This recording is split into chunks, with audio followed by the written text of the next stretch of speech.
जो आज हम रोज आनापान सती ध्यान विपස්සना साधना कर रहे हैं, श्वासों पर ध्यान कर रहे हैं, वो भगवान बुद्ध का संदेश मुझे मेरे अंतर में आया और सोचा कि मैं भगवान बुद्ध का वाणी उपदेश जो मेरी क्षमता है इसके प्रमाण कहूँ। तो ये 2500 साल पूर्व पहले की बात है। आज शाक्य राजाओं उत्तर और पूर्व में उसकी राज्य करते थे। तो आप सबको पता होगा कि बुद्ध का जन्म कहाँ हुआ, उसने गुरु त्याग क्यों किया और उसने क्या क्या उपदेश दिया, ये तो आप सबको पता होगा। लेकिन मैं समरी रूप में शॉर्ट में मैं कह देता हूँ, क्योंकि आप सब बुद्ध के विषय तो जानते ही होंगे। तो ये शाक्यों की नगरी थी, वो कपिल वस्तु नगरी कहलाती है। वो कपिल नगरी में शुद्धोधन नाम का राजा था और राजा राज्य करता था शुद्धोधन नगरी में। अरे शुद्धोधन राजा कपिल वस्तु नगरी में। तो ये राजा बहुत विद्वान भी था, शक्तिशाली भी था और इसके पास बहुत सारी ऐसी जमीन भी थी खेती लायक करने के लिए। तो 1000 हल वो चलाते थे खेती के लिए, तब उसकी खेती पूरी होती थी। इतनी बड़ी जमीन थी उसके पास। तो राजा ने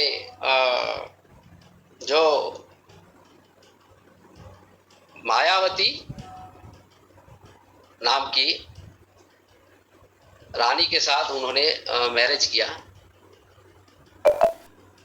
और मैरिज होने के बाद विवाह करने के बाद जो महामाया रानी थी उसका वो ऐसा था कि उसके पियर में जाके प्रसूति करना, ऐसा कुछ रिवाज था। तो राजा को उन्होंने कहा, राजा को रानी ने, कि मुझे तो मेरे पियर में जाना है तो मेरी प्रसूति वहां होगी। तो राजा ने सब प्रबंध कर दिया सैनिकों सेवकों के साथ।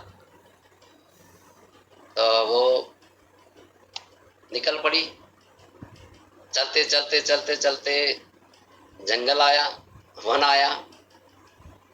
इतना सुंदर वन आया कि रंग बिरंगी पुष्पदार सारे अच्छे पंखी, ऐसे बहुत घटादार वन। वो लुम्बिनी वन आया, लुम्बिनी वन उसको कहते हैं। तो लुम्बिनी वन में रानी ने कहा कि मुझे यहाँ एक दिन ठहरना है, रुकना है, तो मैं यहाँ रुक जाऊं। तो जो जिस दिन वो रुकी तो उस दिन पूर्णिमा थी, रात थी, और पूर्णिमा की रात के दिन ये बालक का जन्म हुआ। तो राजा को पता चलता है, वो खबर मिलती है कि लुम्बिनी वन में हमारा बालक का पुत्र का जन्म हुआ है। तो राजा खुद उसका सैनिकों लेके आता है, महामाया को ले जाता है कपिल वस्तु नगरी में। वहां बहुत जाहो जला थे, उत्साह लोग मनाते हैं, इतना बड़ा उत्साह मनाते हैं। तो बाद में उत्साह मनाते मनाते एक ऋषि आते हैं, असीम ऋषि नाम था उसका। वो असीम ऋषि आते हैं। तो ये राजा को कहते हैं कि ये बालक का मुझे दर्शन करना है, मुझे बताइए। तो ये बालक का नाम सिद्धार्थ रखा था। तो असीम ऋषि मुनि ने ये बालक का दर्शन किया। तो बालक इतना तेजस्वी था, उसके सारे शरीर में चक्र दिखाई दे रहे। तो राजा को कहा कि राजा तू तो बहुत बड़ा पुण्यशाली है, ये बालक नहीं, वो जो ये बालक जो है ये साधारण नहीं है। जो राजा बनेगा तो महान चक्रवर्ती राजा बनेगा, और सन्यासी बनेगा तो महान सन्यासी, कई हजारों लाखों आत्माओं का उद्धार कर देगा। ऐसा होगा बालक। इतना कर कर असीम मुनि चले जाते हैं। राजा चिंतातुर हो जाता है, अभी क्या करूं, उन्होंने तो भविष्यवाणी कर दी है। तो बहुत चिंतित हो रहा है। कभी तो राजा को ऐसा लगता है कि भाई अभी तो छोटा बालक है, कोई चिंता नहीं, लेकिन जब बड़ा होएगा तो कुछ करेंगे। तो क्या होता है, उसमें भाग्य में 7वां दिन उसकी माँ का मृत्यु हो जाता है। तो शुद्धोधन जो है उसके साथ जो उसकी बहन थी महामाया की, महाप्रजापति थी, उसके साथ विवाह करने का प्रस्ताव उठता है, क्योंकि वो बालक को बड़ा करती है, उसकी मासी थी। तो वो सिद्धार्थ का पालन पोषण ये सब करने की जिम्मेदारी उस पे आती है, और राजा ने प्रस्ताव रखा और विवाह कर लेते हैं। तो उसका पूरा पालन पोषण ये महाप्रजापति ने किया। बाद में सिद्धार्थ बड़ा होता है, राजकुमार हो जाता है, और राजा चिंतातुर था, तो उन्होंने ये 3 महल बनवाए अलग अलग सिद्धार्थ के लिए, क्यों वो सन्यासी न बन जाए। इसलिए उन्होंने ये गर्मी के लिए बनाया, ठंडी के लिए बनाया, वर्षा ऋतु आती है तो इसके लिए अलग अलग, और अच्छी अच्छी रूप कन्याओं को नृत्यांक करने के लिए इस सिद्धार्थ को वहां बुलाते थे, और देखने के लिए कि ये मोहित हो जाए तो कभी ये सन्यासी न बन सके। तो राजा ने ऐसा ऐसा बहुत कर दिया, उसको सामने ये नशा जो है वो सब दिलवाया, तो भाई वो नशा भी करे, स्त्रियों के साथ वो नृत्य करे, तो उसका मन वहां रहे, तो कोई ये संन्यास तो न ले। ऐसा राजा शुद्धोधन ने सब कुछ व्यवस्था करवाई थी। लेकिन वो तो ये ऐसी आत्मा थी, बहुत पवित्र आत्मा ही थी, उसका मन इसमें कुछ में भी नहीं गया। तो आपको तो पता है, एक बार वो राजकुमार बन गए, छोटे 12-13 साल की उम्र के थे, तब बगीचा में गए तो वो भ्रमण करते थे बगीचा में, तो एक हंस वहां सब चल रहे थे, तो किसी ने बाण मारा, तीर लगाया, तो हंस पर आ गया, तो वो दौड़ के गया, तो तीर निकाल दिया, और हंस के ऊपर जो उन्होंने दवा दारू किया, बाद में अच्छा किया हंस को, तो वो तुरंत दूसरा आ गया कि भाई ये तो मैंने तीर लगाया, ये मेरा हंस है, वो मुझे दे दे। तो सिद्धार्थ कहता है मैंने उसका जीव बचाया है, मेरा है। तो ऐसे कर करके राजा के पास चले गए। राजा ने न्याय किया, तो जिसने प्राणों की रक्षा की है और जिसने जीवन दान दिया है, वही इस पक्षी का मालिक है। मारने वाला कभी नहीं होता मालिक, जीव बचाने वाला मालिक होता है। ऐसा न्याय होता है। तब सिद्धार्थ को करुणा का सागर मानते हैं सब। तब से सबको पता चला कि सिद्धार्थ करुणा के सागर है, दया के सागर है। तो अभी मैं खास ये बात करना चाहता हूँ, बहुत लंबी है बात, और संक्षिप्त में करना चाहता हूँ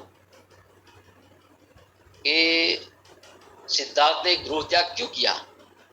आप सब लोग जानते होंगे। कई पुस्तकों में, सीरियलों में, पुस्तकों में कुछ ऐसा भी लिखा है कि उसका चन्नू जो है, चन्ना नाम का सारथी है, वो जब राजकुमार होता है सिद्धार्थ, तब उसको लेके पूरा परिभ्रमण करवाता है नगर का। तो नगर में देखते देखते देखते पूरा नगर देखता है, तो वहां क्या होता है उसको, उन्होंने 4 दृश्य दिखे। तो 4 दृश्य ऐसे थे, एक रोगी देखा, एक कमान की तरह वृद्ध देखा, कमान की तरह जो ऐसा बिल्कुल मर गया हो ऐसा। तो कई लोग सब लेके जा रहे थे, तो कई लोग रो रहे थे, तो सबको देखा। तो बाद में आगे जाते एक सन्यासी को देखा। तो भगवान बुद्ध ने ये सब देखा, सिद्धार्थ राजकुमार था तब। तो चन्ना को पूछता है कि ये सब क्या है, ये सब मनुष्य में आता है क्या, मेरी भी अवस्था होगी, ये मर गया आप बोल रहे हैं, तो क्या मैं भी मर जाऊंगा? तो बोले हाँ भाई, सबको मरना पड़ेगा, ये सब में, ये परिस्थिति में सबको पसंद करना पड़ेगा। तो ये बात कही। तो सिद्धार्थ को ऐसे कई सीरियलों में देखा है कि वैराग आ गया और रात को वो राहुल और यशोधरा को छोड़ के वो चला गया, ऐसी कुछ बात है। लेकिन सिद्धार्थ का विवाह उलिया राजा की रूपवती कन्या राजकुमारी यशोधरा के साथ हुआ था, बरोबर। और 28 साल की उम्र जब सिद्धार्थ की हुई, तब उसका पुत्र हुआ राहुल। तो राहुल को छोड़ के वो चले गए रात को, ऐसा सीरियलों में दिखाया है। लेकिन वास्तविक घटना क्या है, मैं आज कह रहा हूं, सिद्धार्थ ने क्यों गृह त्याग किया, इस सीरियलों में बताया है कुछ कि भाई ये था इसके लिए, पर ऐसा तार्किक बात हम कहेंगे तो देखो, जब सिद्धार्थ का मैरिज हुआ, वो बाप बना 28 साल में, तब शुद्धोधन की उम्र 65 की 70 वर्ष की हो गई थी, क्योंकि उनकी माता ने 45 वर्ष की आयु में गर्भ धारण किया था, सिद्धार्थ की माता ने। तो ये बहुत बूढ़ा हो चुका था राजा शुद्धोधन, और तो वो भी बूढ़ा था, वो भी उसने देखा होगा। उसके नगर में सब क्यों नहीं हो गए, उसके किसी ने नहीं कहा होगा कि तुम्हारी माँ तो 7 दिन के बाद चली गई, किसी ने नहीं कहा होगा शायद। या मर्दे उसके नगर में नहीं निकलते होंगे। ये सब दृश्य है, लेकिन सीरियल में बताया है। लेकिन सही क्या है, तो सही ये है कि उन्होंने लोक कल्याण और लोक कल्याण की भावना के लिए उन्होंने घर छोड़ दिया। तो क्यों छोड़ दिया, तो इसमें एक घटना बनती है कि तब सिद्धार्थ राजकुमार बन गया था, तो वहां शाक संघ था। तो शाक संघ में जब राजकुमार 20-25 वर्ष का होता है, तब उसको सदस्य बनना पड़ता है शाक्य संघ का। तो शाक्य संघ का उन्होंने सदस्य बनाया, क्योंकि वो कैपेबल था, सिद्धार्थ प्रामाणिक था, कैपेबल था, करुणा वाले था, सब उसके पास शक्तियां थी। तो उसको शाक्य संघ का सदस्य बनाया। अब सदस्य बनने के बाद क्या है कि इसमें ये लोगों के कुछ रूल्स बनते हैं, रूल्स बनाए थे, नियम बनाए थे कि तन मन और धन से शाक्यों की मैं रक्षा करूंगा, ऐसा एक नियम बनाया था। संघ की सभाओं में उपस्थित रहना, वही नियम बनाया था। दोष होने पर अपना दोष स्वीकार कर लेना, ऐसा नियम बनाया था। तो 8 साल तक उन्होंने शाक्य संघ में सदस्य रहकर बहुत अच्छी सेवा बजाई। अभी ऐसी एक घटना बनती है, ये घटना में ऐसा है कि शाक्य और कोलियों के प्रदेश के बीच में एक रोहिणी नाम की नदी बहती थी। अभी ये रोहिणी नदी है, इसमें एक नदी के किनारे पर शाक्य राजा और उसकी प्रजा बसवाट करती, और दूसरे रोहिणी नदी के किनारे पर कुलीय राजा और उसकी प्रजा बसवाट करती। अभी क्या था कि पानी जो रोहिणी नदी, ये दोनों के बीच में रोहिणी नदी थी, तो इसमें पानी कम था और थोड़ा थोड़ा थोड़ा थोड़ा थोड़ा जा रहा था, और ज्यादा नहीं, कम कम कम। तो क्या करते थे ये लोगों, दोनों जो प्रजा थी, दोनों किसानों, वो खेती करते थे नदी का पानी लेके।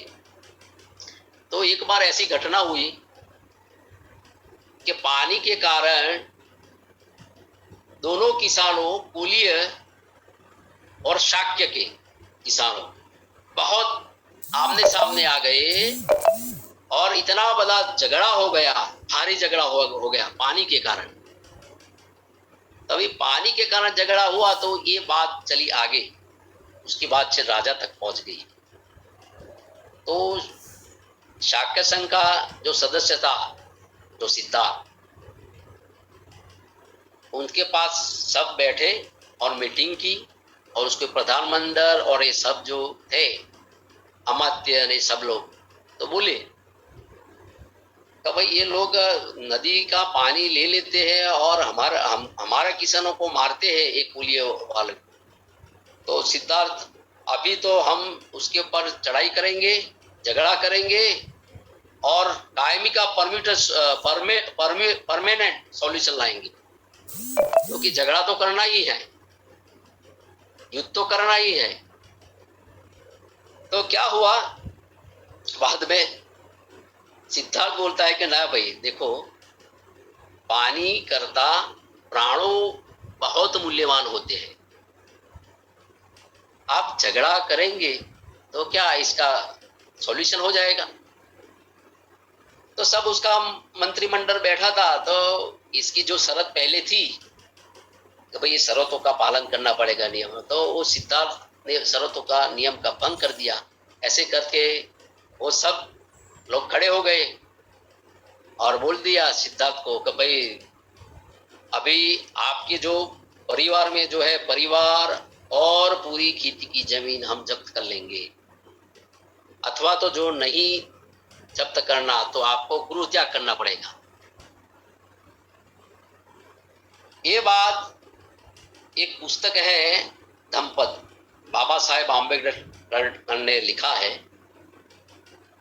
इसमें ये पूरी बात घटना बताई है, मैं ऐसे नहीं बोल रहा, ये प्रमाण है।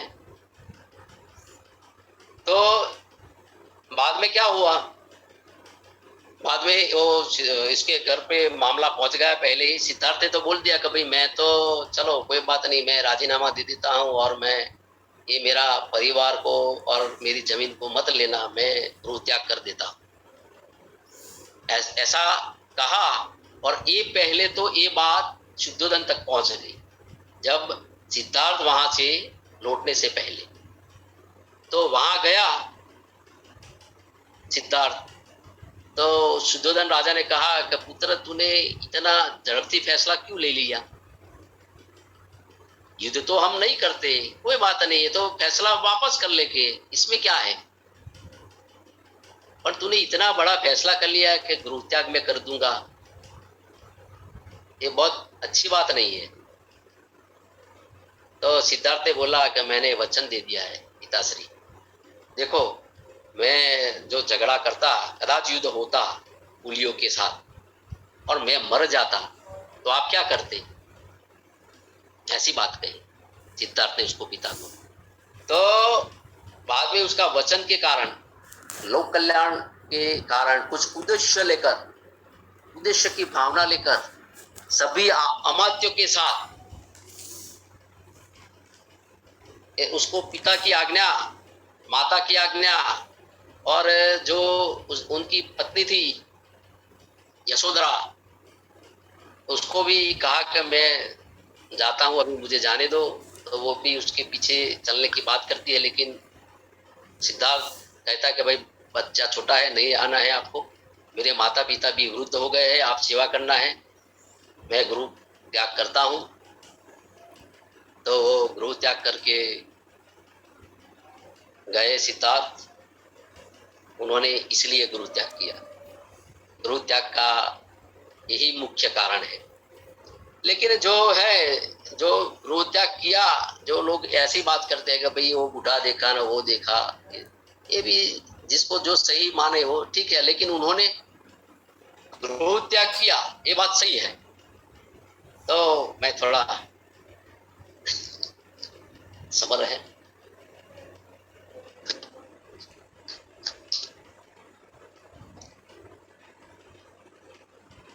तो सिद्धार्थ बाद में निकल गए। उसका कंथक घोड़ा था, उसका चन्नू था साथ में, वो छोड़ के आगे सिद्धार्थ को रवाना कर दिया। वो चन्नू वापस आ गया नगरी में। बाद में पांडव है जो जगह पांडव की, वहां उन्होंने कुटिया बनाई।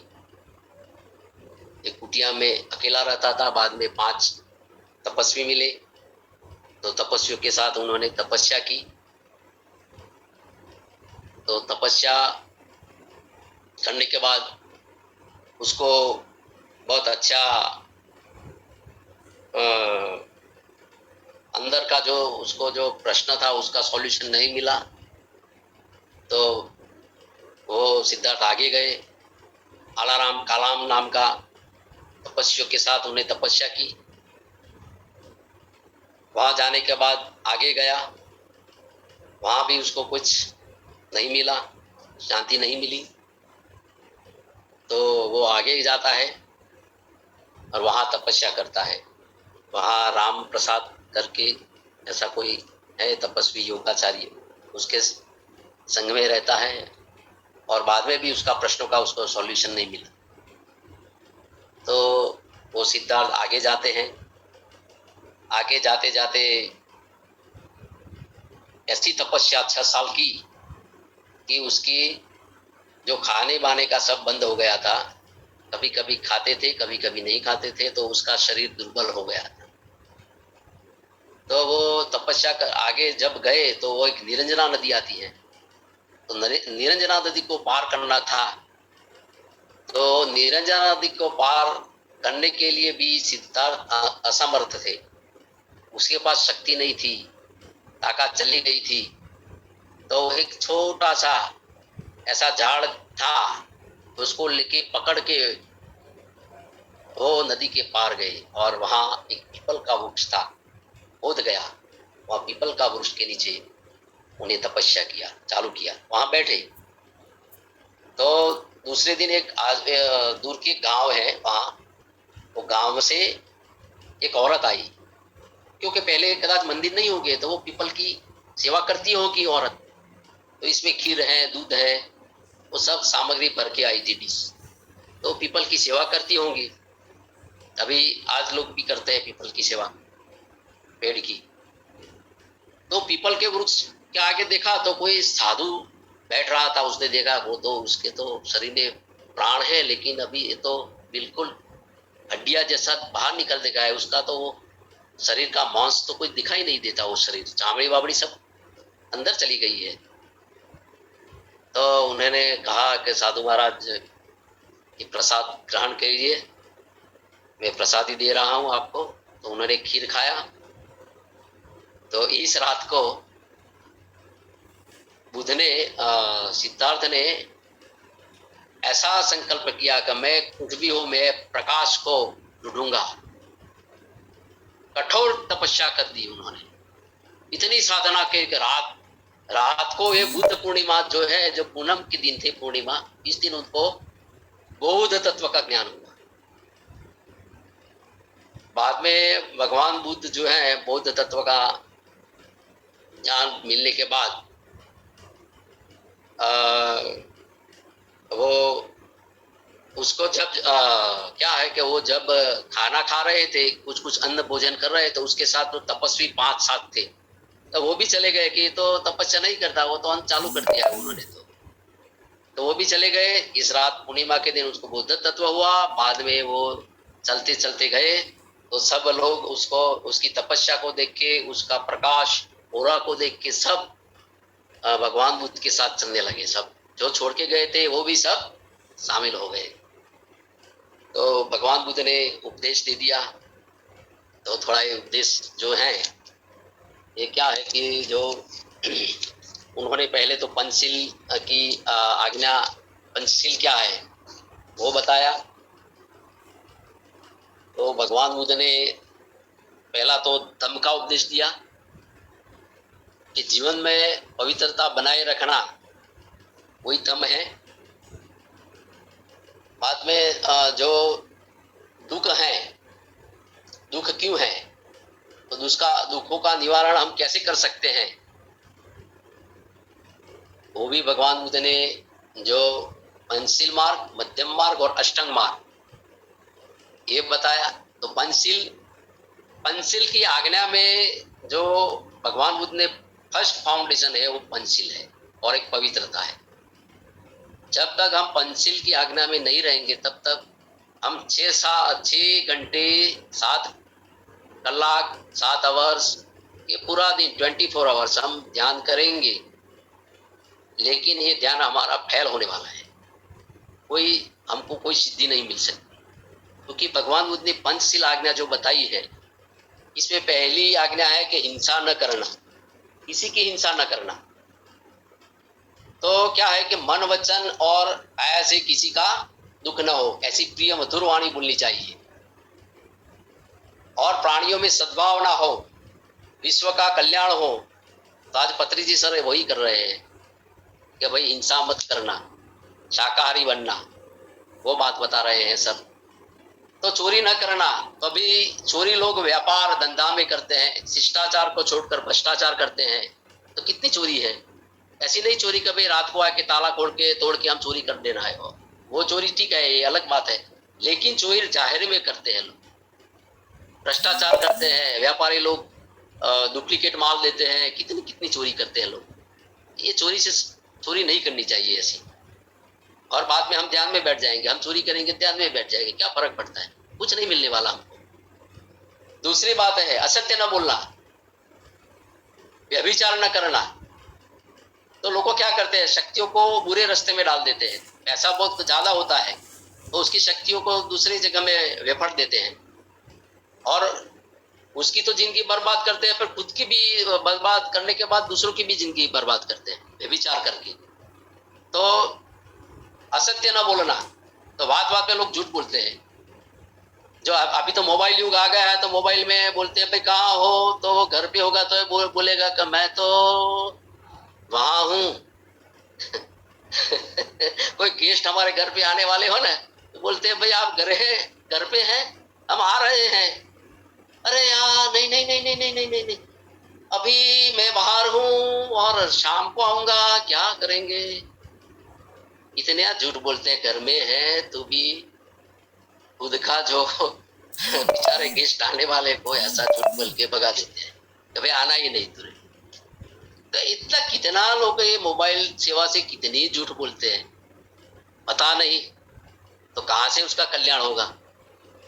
तो नशीली वस्तुओं का सेवन न करना, भगवान बुद्ध ने वो भी बोला। तो लोग आज क्या करते हैं, सारी कमाई नशा में बर्बाद कर देते हैं और रोगों का शिकार बन जाते हैं, बाद में रोगों का शिकार हो जाता है। इतना नशा करते हैं, मारझूट करते हैं, पत्नियों को मारते हैं, बच्चों को नहीं पढ़ाते, अच्छी वस्तु लानी है तो वो बच्चों को नहीं ला देते, लेकिन उसको बोतल में पैसा मिल जाता है 1000 रुपया, तो घर के घी खाने के लिए बच्चों के लिए नहीं लाता।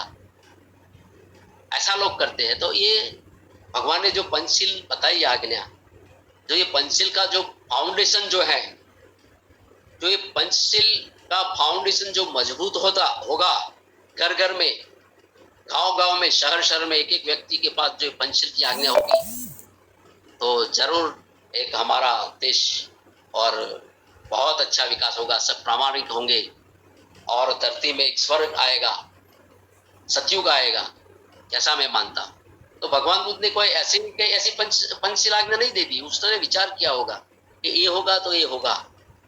तो बाद में उन्होंने एक अष्टांग मार्ग भी बताया। तो टाइम है नहीं, बहुत समय हो गया है, लेकिन थोड़ा तो इसमें भगवान ने दुख का निवारण कैसे होता है, दुख क्या है, तो सम्यक दृष्टि, सम्यक संकल्प, सम्यक वाणी, सम्यक कर्म, सम्यक आजीविका, सम्यक व्यायाम, सम्यक स्मृति, सम्यक समाधि, ये सब बताई उन्होंने। तो इसका पूरा मैं डिटेल में चर्चा नहीं करता, लेकिन आधा घंटा ध्यान भी करना है। तो भगवान ने ये भी अच्छा सूत्र दिया कि बहुजन हिताय बहुजन सुखाय। आज में भगवान ने तो बहुत उपदेश सारे देते रहे। तो एक लास्ट संदेश है मेरा कि भगवान ने, बुद्ध ने लास्ट संदेश क्या दिया भाई मैं कहना चाहता हूँ। ये तो भगवान ने कह दिया कि भाई मनुष्य को सुधरना है, ये करना है तो यही आज्ञा का पालन करो। लेकिन लास्ट संदेश ये है, भगवान बुद्ध ने लास्ट संदेश बहुत जबरदस्त किया। क्योंकि जब किसी के घर आमंत्रण दिया था भगवान बुद्ध को भोजन का, तो भोजन लेते लेते सबने भोजन लिया भिक्षुकों ने। तो भगवान के पात्र में ही जो मशरूम है वो जहरी आ गया था। तो उसका वो नियम था कि भाई मशरूम हमारे पात्र में जो हो वो खा लेना है। तो भगवान के बुद्ध के ही पात्र में मशरूम जहरी आ गए। वो मशरूम जहर के कारण वो भगवान बुद्ध खा गए और धीरे धीरे आगे चलते थे तो उसका शरीर वीक हो गया, कम हो गया। कम होने के बाद उसके साथ आनंद था और कई सारे भिक्षुक थे। तो आनंद को बोल दिया कि आनंद बस यहाँ रुकना है, बस आगे जाना नहीं, मुझे बस यहाँ कुछ कुशीनगर के ऐसा कुछ है, कुशीनगर में वो ठहरे। और तो निर्वाण से पहले भगवान बुद्ध ठहरे तो बोल दिया कि भाई आनंद मैं अभी कल सूर्योदय में देखने वाला नहीं हूं, ऐसी घोषणा कर दी। तो भिक्षु रोने लगे। ये बात सारे गांव में चली गई कि भैया उस बुद्ध तो कल सूर्योदय देखने वाले नहीं हैं। तो गांव से कई लोग भी आ गए दर्शन करने के लिए बुद्ध का। और बाद में एक गांव का आ गया एक भाई जबरदस्त, वो बोले मुझे बुद्ध का दर्शन करना है, मुझे जाने दो। तो वो शोर मचाता है। तो भगवान बुद्ध कहता है कि भाई आनंद ये क्या, किसका शोर है? तो एक गांव से आया है, वो आपका दर्शन करना चाहता है। तो उसको भगवान बुद्ध ने कहा कि उसको बुलाओ। तो उसको बुलाया और कहा कि भगवान आप तो सूर्योदय देखने नहीं वाले, लेकिन आप चाहते हो चले जाएंगे कदाच, तो आपका जो ज्ञान है हम कैसे याद रखेंगे? इसमें कुछ लिखा तो नहीं है किसी ने। तो ये ज्ञान क्या है? तो ये तो भगवान बुद्ध ने 3 ज्ञान बताया 3 बार कि बुद्धम शरणम गच्छामि, संघम शरणम गच्छामि, धम्मम शरणम गच्छामि। तो बुद्ध ने 3 बात बताई। बुद्ध तो करुणा के सागर थे, तो उपदेश देना उसका तो धर्म था। तो भाई उपदेश तो कहीं भी उन्होंने उपदेश ही दिया है बुद्ध ने, कहीं भी जगह पे। तो वो करुणा के सागर थे।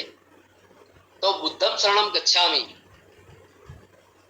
वो कहा। तो बुद्धम शरणम गच्छामि का अर्थ क्या है? तो बहुत अच्छी तरह से बुद्ध ने कहा कि भाई जो मैं चला जाऊं मेरी गैर हाजिरी में, जो जागे हुए इंसान की शरण में चले जाना। मेरा जैसा बुद्ध जो कोई है, मैं तो बुद्ध हूं, लेकिन अभी कई ऐसे मेरे जैसे बुद्ध होंगे, इसके चरण में चले जाना। जैसे हमारे पत्री जी सर हैं, ये बुद्ध हैं, जागे गए हैं, उसके शरण में हम ध्यान में कितने लोग, कितने मास्टर बन गए, कितने लोग जुड़ गए हैं, तो उसकी शरण में हम चले गए हैं। तो ये बुद्धम शरणम गच्छामि का अर्थ ये है कि भाई जागा हुआ इंसान जो है, जो मेरी तो चेतना चली जाएगी, पर ऐसा जागा हुआ बुद्ध की शरण में जाना, सभी तरह से अंदर से बाहर से भरपूर ज्ञान वाला, उसकी शरण में चले जाना। ऐसी बात कही है। बुद्धम शरणम गच्छामि का अर्थ ये होता है तो दूसरा अर्थ वो निकाला कि संघम शरणम गच्छामि, धम्मम शरणम गच्छामि। तो भगवान बुद्ध ने कहा कि धम्म का अर्थ है मैसेज। जो भगवान कृष्ण और अर्जुन का मैसेज, आपको पता है कि भगवान कृष्ण ने अर्जुन को बहुत अच्छा गीता ज्ञान दिया था, लेकिन अभी जो मैसेंजर है वो नहीं रहे, पर उसको मैसेज रहा है गीता द्वारा। गीता हम पढ़ते हैं तो वो मैसेज है, भगवान ने जो गाई है मैसेज है। तो ऐसा मैसेज जो धम यानी कि मेरा मैसेज, मैंने जो जो उपदेश दिया है, जो जो मैंने ये मैसेज के शरण में रहो, अथवा तो मेरे जैसे जो जो कोई संतो महंतो ऋषियों मुनियों जो धम यानी कि मैसेज जो दे रहे हैं, जो पतंजलि जी सर मैसेज दे रहे हैं ज्ञान का, आत्मक ज्ञान का, अविनाशी ज्ञान का, तो ये मैसेज की शरण में रहो और ये मैसेज को तुम जीवन में उतारो। क्योंकि संदेश वाहक तो नहीं रहेगा कायम के लिए, पर उसका संदेश हमेशा रहेगा। मैसेंजर नहीं रहेगा पर मैसेज तो रहेगा। तो ये बात भगवान बुद्ध ने कही। तीसरी बात, संगम शरणम गच्छामि। तो संघ यानी कि कम्युनिटी की जरूरत होती है, कम्युनिटी करना, सत्संगियों की कम्युनिटी। जहां हम सत्संगियों के पास जाते तो हमारा संस्कार वो बच्चा बना रहता है। तो भगवान बुद्ध ने ये कहा कि संगम शरणम गच्छामि, तुम संतों महंतों ऋषियों जो सत्संगियों है, जो हमारे पत्रिजी जी सर हैं, जो सत्संग करते हैं, स्वाध्याय श्री चलाते हैं, उसके सानिध्य में रहना है तो हमारा विचार जो है वो शुद्ध रहेगा, पवित्र रहेगा। तो ये बात भगवान बुद्ध ने ये दिव्य संदेश दिया कि बुद्धं शरणं गच्छामि, धम्मं शरणं गच्छामि, संघं शरणं गच्छामि। ये संदेश बहुत अच्छा दिया। और कल बुद्ध तो है करुणा के सागर, हम सब बुद्ध बने, बुद्ध तो बन रहे हैं, बन भी चुके हैं, लेकिन ऐसा बुद्ध बने हम कि जो सभी तरह के झाग जाए, हमारी कुंडली शक्तियां सभी तरह से ध्यान द्वारा झाग जाए, अंदर से बाहर से। ऐसे हमको बुद्ध तत्व प्राप्त करना है। हम इसलिए तो रोज ये क्यों, ये ममता मैडम है, विनुता मैडम है, पीएमसी राजस्थान है, पीएमसी सब पीएसएस, उसको क्या शौक होता है जुम चलाने का? नहीं भाई, इसको कुछ शौक नहीं होता। वो सेवा कर रहे हैं सब बुद्ध बनने का। तुम सब जागरूक हो जाओ, अंदर से बाहर से बुद्ध बनो। इसलिए तो ध्यान द्वारा ये सब मेहनत कर रहे हैं। तो बहुत भगवान बुद्ध ने अच्छा संदेश दिया। तो पत्रिजी सर ने भी ये पीएसएसएम पीएमसी सब चालू करके उन्हों का जो संदेश पुनर्जीवित किया, जो बुद्ध ने जो बोला था वही संदेश पुनर्जीवित किया है। अभी ये सब लोग ध्यानी बनेंगे और बुद्धि बनेंगे, और कई मास्टर बन भी चुके हैं। तो मैं कल वैशाखी पूर्णिमा है, तो सभी मास्टरों को मैं शुभ मंगलमय प्रार्थना करता हूँ कि सबका मंगलमय हो। और भगवान बुद्ध तो शांति और मित्र और भाईचारा को मानते थे।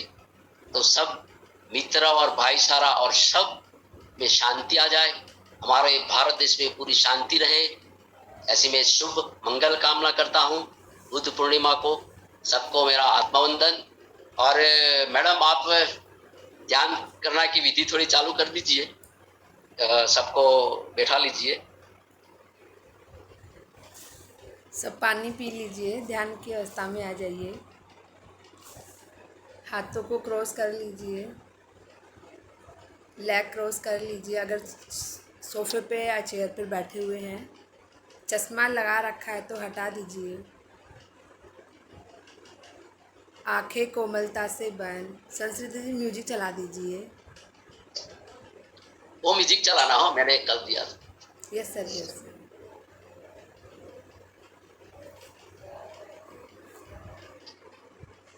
ध्यान सिर्फ श्वासों पर ही।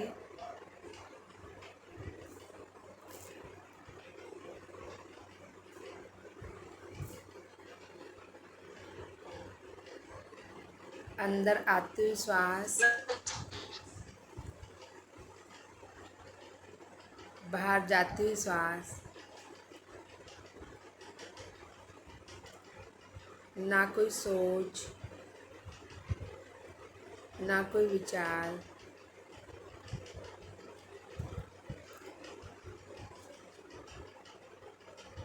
ना ही हमें कोई भगवान की फ़ोटो देखनी है, ना ही कोई मंत्र बोलना है।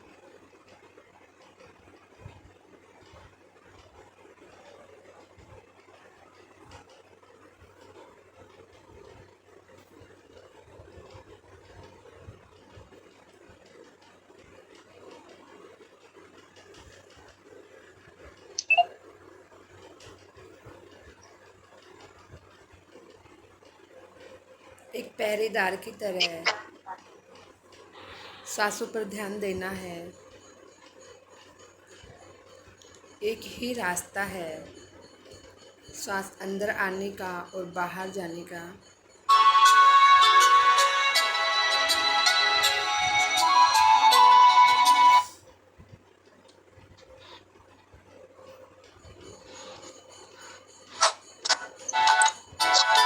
सही है।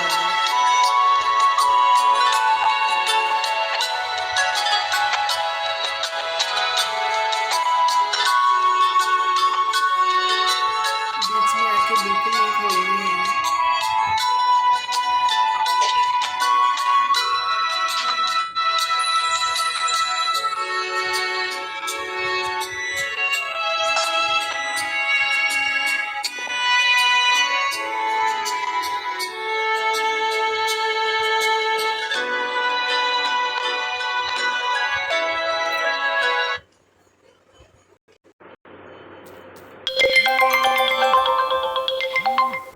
हेलो, क्या हुआ?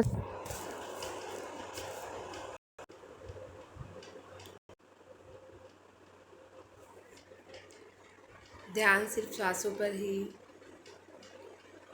आंखें बिल्कुल नहीं खोलनी है जब तक मैं नहीं बोलूं। चाहे कितना ही काम क्यों ना आ जाए।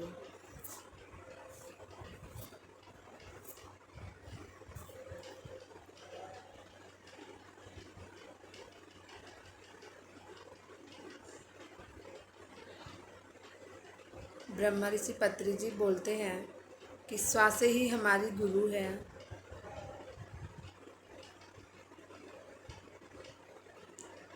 क्योंकि ये श्वास ही है जिनकी वजह से हमारा वजूद है।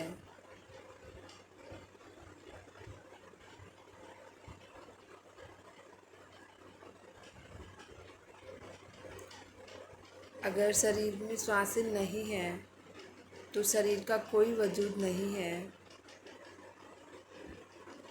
इसलिए मेरे प्यारे दोस्तों, श्वासों के साथ जुड़े रहिए। श्वासों के साथ मस्ती,